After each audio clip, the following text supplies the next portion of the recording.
Bienvenidos, en esta presentación vamos a ver la primera parte de transporte de gases. Para comenzar vamos a hablar de la atmósfera. Sabemos que la atmósfera es una mezcla de gases. La presión atmosférica a su vez es el peso de la atmósfera sobre la superficie de la Tierra. El peso de toda esta columna de aire sobre la superficie de la Tierra equivale a 760 milímetros de mercurio. Este valor es válido cuando nos referimos a la presión atmosférica a nivel del mar.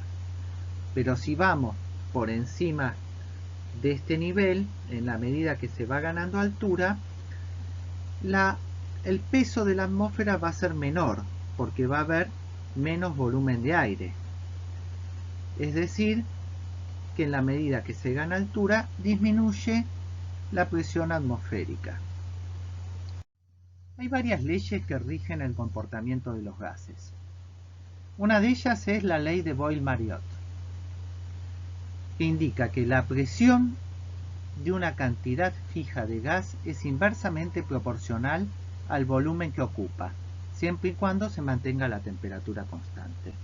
Acá lo vemos en esta curva como un gas puede estar ocupando un mínimo volumen, una determinada cantidad de un gas puede estar ocupando un mínimo volumen, pero a muchísima presión. Y la inversa, puede estar ocupando un gran volumen, pero a muy baja presión, respetándose esto. A diferencia de lo que puede pasar, por ejemplo, con los líquidos, que no modifican su volumen, los gases pueden estar en diferentes volúmenes, ¿sí? en el volumen del recipiente que los contenga, siendo que pueden estar en un volumen muy pequeño comprimido o en un volumen muy grande de manera que no estén comprimidos, ¿sí? A menor presión. Otra de las leyes es la ley de Dalton. Esta ley indica que la presión total de una mezcla de gases es igual a la suma de las presiones parciales de cada uno de los gases que componen la mezcla. Es así que, por ejemplo, acá vemos un recipiente 2 con un gas, el recipiente 2 con otro gas, cada uno está a una determinada presión. Y acá vemos el recipiente que contiene los dos gases, cómo se han sumado las presiones. Acá hace una comparación, en el dibujo podemos ver con como si fueran manzanas. En un lugar tenemos dos manzanas y en otros tres, en un recipiente similar. Cuando las ponemos en este recipiente vamos a ver que se sumaron y hay 5, ¿sí? Esto, o sea, lo que nos indica es que en una mezcla de gases se suman las presiones parciales de cada uno de los gases. Bueno, ahora vamos a ver la composición de los gases del aire ambiental, ¿sí? Los gases que forman la atmósfera. Vamos a ver que el nitrógeno es el más abundante, con un 78%. Luego viene el oxígeno con prácticamente un 21%. Entre estos dos gases vamos a tener un 99%. De los restantes, el más importante o el más abundante, digamos, va a ser el argón, que casi está en un 1%, ¿sí? Y con cantidades mínimas vamos a encontrar dióxido de carbono, neón, helio, criptón, hidrógeno, ozono, xeón. Podemos resumir viendo que el oxígeno y el nitrógeno son los dos gases más abundantes. Fijémonos ahora cómo varía el aire inspirado cuando llega a los alvéolos. En primer lugar, el aire inspirado tiene las presiones parciales de los gases que habíamos visto que tiene el aire ambiental, ¿no? O sea, una presión total de 760 milímetros de mercurio a nivel del mar, principalmente nitrógeno y oxígeno en una proporción de 79 y 21, mínima cantidad de dióxido de carbono y variable de agua. O sea, el agua, si bien no es un gas, el agua se encuentra en el aire como vapor de agua y ejerce una presión parcial que se suma a la presión parcial de los gases. Ahora bien, cuando el aire llega a los alvéolos, el aire va a estar saturado de presión de vapor de agua. Esto es porque al pasar por las vías aéreas superiores, el aire se humidifica y se satura con vapor de agua. El aire, cuando está saturado de vapor de agua, va a tener una presión parcial de 47 milímetros de mercurio. Acá vemos que el dióxido de carbono en el aire alveolar va a tener de 40 milímetros de mercurio la presión parcial. Este dióxido de carbono es el que viene, que está llegando a los alvéolos desde los capilares alveolares. A su vez tenemos una presión de oxígeno de 105, acá va cayendo porque justamente el oxígeno va difundiendo hacia los capilares alveolares, y una presión de nitrógeno que sigue siendo el gas más abundante, incluso acá en el aire alveolar. La presión total en el aire alveolar es de 760 milímetros de mercurio. Acá vemos un esquema de lo que es en el aire ambiental. Vemos que hay nitrógeno, oxígeno, hay vapor de agua, es lo que sería la humedad ambiente, ¿no? Que cuando el aire está saturado de agua, lo que sería una humedad del 100%, vamos a ver que va a ser 47. En el aire ambiental es variable, depende de qué tan seco o húmedo sea el lugar. Y después tenemos gases que vienen de contaminación, como pueden ser el dióxido de carbono, el dióxido de azufre, monóxido de carbono. También vemos acá los bovinos que emiten gases como el dióxido de carbono y metano. Bien, ahora vamos a ver qué pasa con la presión atmosférica y de oxígeno a las diferentes altitudes. Acá tenemos un ejemplo que pasaría a los 0, 500, 1000, 3000, 6000 y 8000 metros. Vemos cómo la presión atmosférica va cayendo, y va cayendo de manera importante, ya en presiones de 3000 metros de altura. A 3000 metros de altura se pueden encontrar en Sudamérica un montón de ciudades y ejemplos. Vamos viendo que asimismo la presión de oxígeno va a caer. La presión de oxígeno siempre va a ser ese 20% de el aire atmosférico. O sea, el oxígeno ocupa un 20%. Como la presión atmosférica va cayendo, la presión de oxígeno proporcionalmente va cayendo. Pero siempre el oxígeno es un 20% de esa mezcla de gases. Es llamativo que, por ejemplo, cuando uno ve a 3000 metros de altura, que la presión de oxígeno en el aire es la presión de oxígeno que tendría un individuo a nivel arterial que esté sobre el nivel del mar. Y ya a mayores alturas, 6000 metros, estaríamos ya en la cumbre de algún cerro grande, ¿no? O sea, esto ya hay 74 presión de oxígeno en el aire. Ya este tipo de presiones no se pueden soportar sin ayuda de un suplemento de oxígeno, ¿no? Después, más adelante, veremos alguna actividad donde vamos a ver cómo se adapta el organismo a esta situación de altura, sobre todo en lo que es relacionado al aparato cardiovascular, respiratorio y sanguíneo. En este esquema vamos a ver cómo varía la presión de oxígeno y dióxido de carbono a lo largo del circuito cardiovascular. Acá vemos cuáles son los valores de presión alveolar: 104 milímetros de mercurio para el oxígeno y 40 para el dióxido de carbono.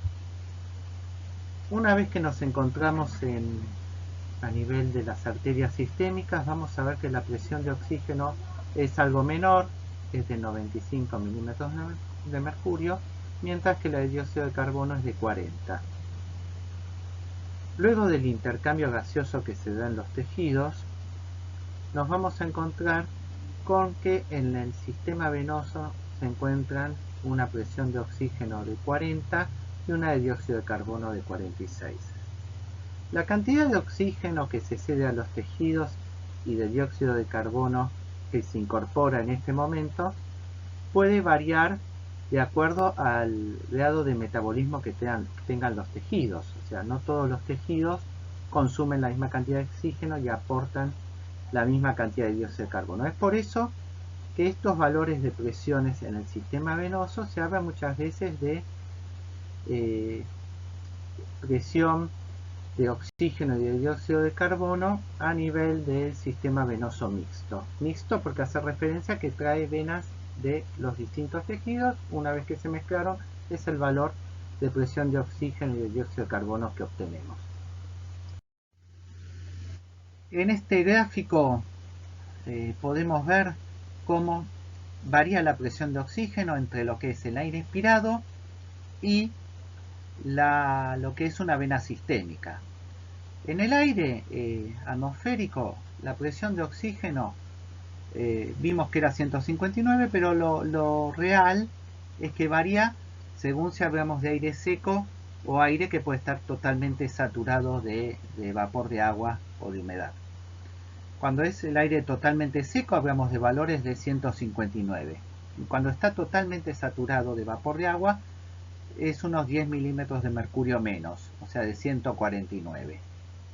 El aire inspirado, el aire atmosférico varía ese grado de humedad, pero lo real es que a medida que va ingresando se va humidificando por las vías aéreas superiores y va a llegar totalmente saturado de vapor de agua. Vemos como a nivel de los alvéolos la presión de oxígeno va a ser de 100. Algunos libros van a hablar de valor un poquito más alto, 104, 105.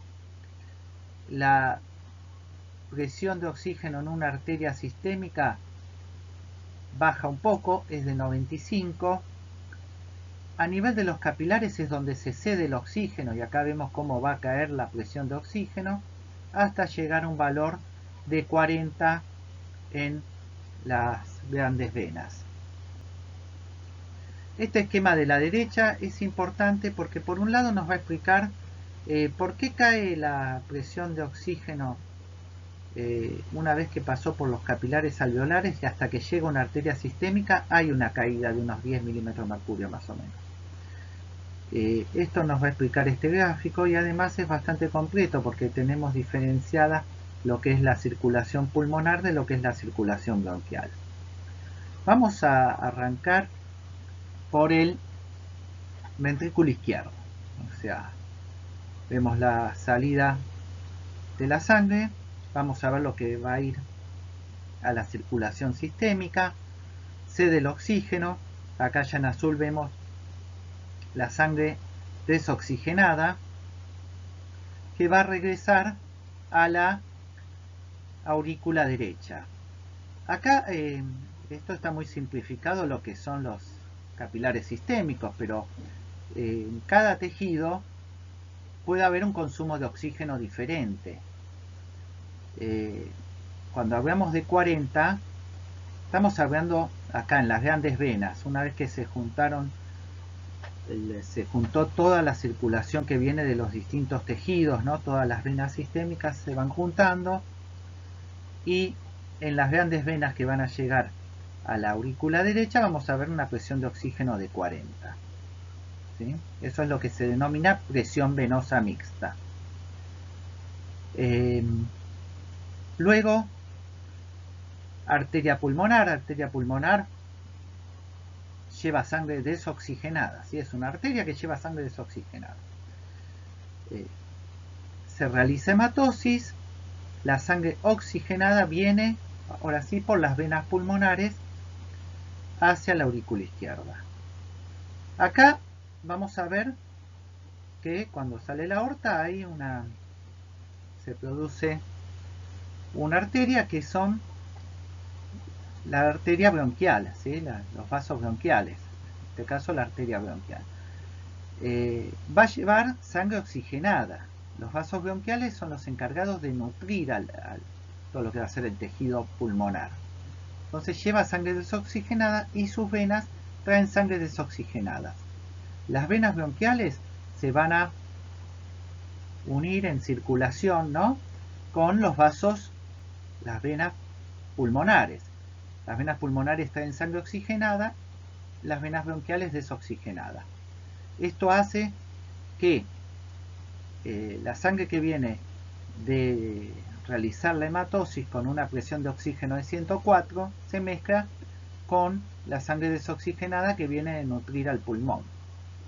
Y esto hace que la presión de oxígeno ya en la aurícula izquierda, en vez de 104 como debería ser en estos vasos pulmonares, pase a ser de 95, ¿sí?, porque se mezcla con sangre desoxigenada que viene de los vasos bronquiales.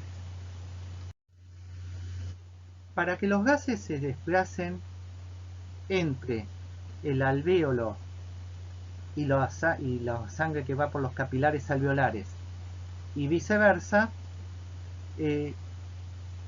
va a haber un proceso que es el de difusión. Acá vemos cómo es la definición. La difusión es el movimiento de moléculas de un gas de una alta concentración a una baja concentración de acuerdo con las presiones parciales. Y acá está todo las capas que deben atravesar los gases. Por un lado tenemos surfactante, el epitelio alveolar, la lámina basal del epitelio, el líquido del espacio intersticial, la lámina basal del endotelio capilar, el plasma y el eritrocito. Son muchas capas y bueno, la mejor forma de explicar los factores que afectan a la difusión es mediante la fórmula.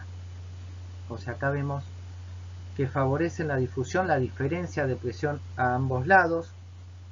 O sea, por diferencia de presión, el oxígeno va a difundir hacia los capilares alveolares y el dióxido de carbono desde los capilares alveolares hacia los alvéolos. Otro de los factores que favorece la difusión es el área, la superficie total de intercambio.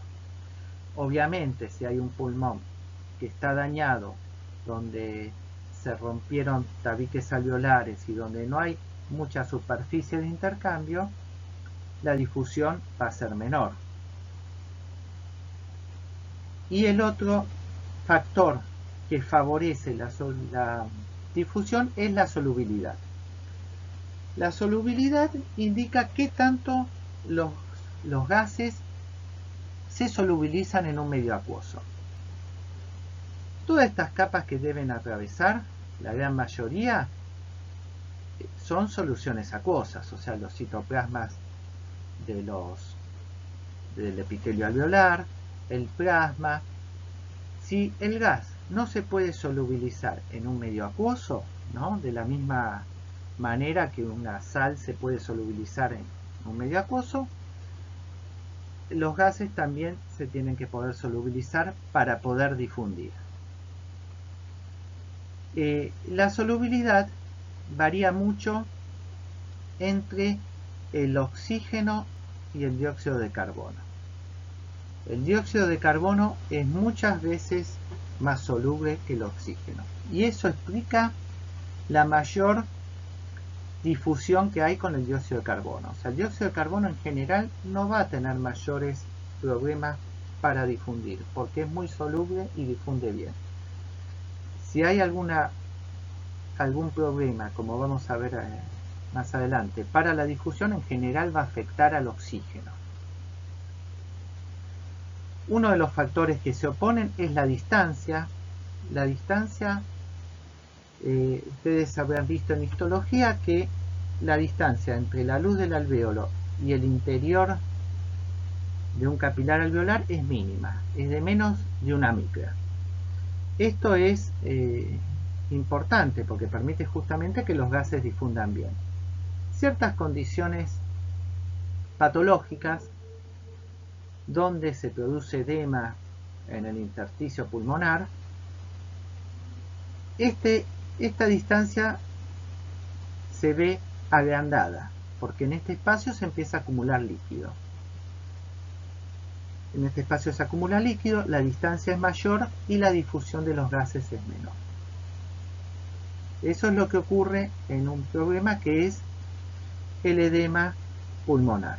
El edema uno podría decir, bueno, es del intersticio donde solo está engrosado, o ya puede abarcar la luz, donde cuando hay líquido en los alvéolos el problema es mayor porque se genera espuma y hay todo un sector donde directamente no va a haber ventilación ya directamente. Y el último factor es la raíz del peso molecular de los gases. Esto es un componente, una constante, digamos, que se le agrega a la fórmula, que tiene que ver con el peso molecular de los gases, en donde a mayor peso molecular del gas, menor va a ser la difusión, pero bueno, como acá siempre estamos hablando con los mismos dos gases, esto no va a variar, se va a mantener constante. Esta diapositiva es para ejemplificar los factores que pueden afectar la difusión. Habíamos visto, uno es el gradiente de presión. Por ejemplo, cuando hay poca diferencia, poco oxígeno en el aire que está en los alvéolos, la difusión va a ser menor. Una forma de mejorar esta diferencia de presión puede ser, por ejemplo, para favorecer el paso del oxígeno a los alvéolos, es aportar oxígeno, ¿sí? Una mascarilla con oxígeno al animal, donde respira oxígeno a alta presión, va a aumentar la presión en los alvéolos y va a mejorar la difusión. Otro punto es, bueno, la superficie de intercambio. Una de las enfermedades que afecta a esto es el enfisema, cuando se rompen los tabiques alveolares, cada vez hay menos superficie de intercambio. Y el otro es lo que habíamos visto, es el edema pulmonar, donde al engrosarse este intersticio por la acumulación de líquido, la distancia es mayor y la difusión va a ser menor. La difusión, además, debe estar acompañado por una correcta circulación. Generalmente el tiempo de circulación de los eritrocitos por un capilar alveolar es de 0,75 segundos. Este es el tiempo de circulación capilar. El oxígeno, para difundir, le toma aproximadamente un tercio de este tiempo de circulación. Cuando estamos acá en 0,25 segundos en un tiempo de circulación, ya se ha prácticamente oxigenado completamente. Esto en condiciones normales en un individuo en reposo. Acá podemos ver este esquemita donde, si estamos considerando cómo va variando la presión de oxígeno a medida que se va atravesando el capilar, vemos que en un tercio aproximadamente ya se llegó a oxigenar totalmente. Acá tenemos lo mismo, visto desde un esquema ya de un libro, y donde vemos que al inicio del capilar, al inicio que ingresa la sangre al capilar alveolar, está con una presión de oxígeno de 40 y aproximadamente en un tercio alcanza los 104 milímetros de mercurio. Ahora fijémonos qué pasa cuando hay una alteración moderada de la difusión. O sea, esto era, por ejemplo, imaginemos el caso del edema, donde está engrosado el intersticio pulmonar porque se acumuló líquido. Ese individuo consideramos que está en reposo. ¿Qué ocurre? Acá la difusión va a tardar más tiempo. La sangre tarda también 0,75 segundos en atravesar el capilar alveolar, pero ya no necesita de un tercio de la circulación, sino que necesita de prácticamente los 0,75 segundos que lleva la circulación. Sin embargo, a pesar de tener ese pequeño o ese edema pulmonar, este individuo está oxigenando bien su sangre. El problema ¿cuál es? Que no va a poder incrementar la velocidad de circulación sin que entre en una hipoxemia. Bueno, en este caso nos encontramos en lo que sería el mismo caso anterior, pero con la diferencia de que el individuo ahora está haciendo ejercicio. Al hacer ejercicio cambia algo que va a ser trascendental, que es aumenta la velocidad de circulación capilar. O sea, la sangre ya no tarda 0,75 segundos en atravesar el capilar, tarda 0,3 segundos. Y esto es suficiente para que un individuo con una alteración moderada de la difusión no pueda oxigenar bien su sangre cuando circula por los capilares alveolares. Esto lo vemos reflejado en este esquemita, ya no llega al 100 acá. En un tercio, que es lo que va a tardar, llega a 60 y pico. ¿Sí? Esto es un caso de un individuo que tiene un edema del intersticio que cuando está en reposo lo viene llevando, pero cuando hace ejercicio no lo puede compensar.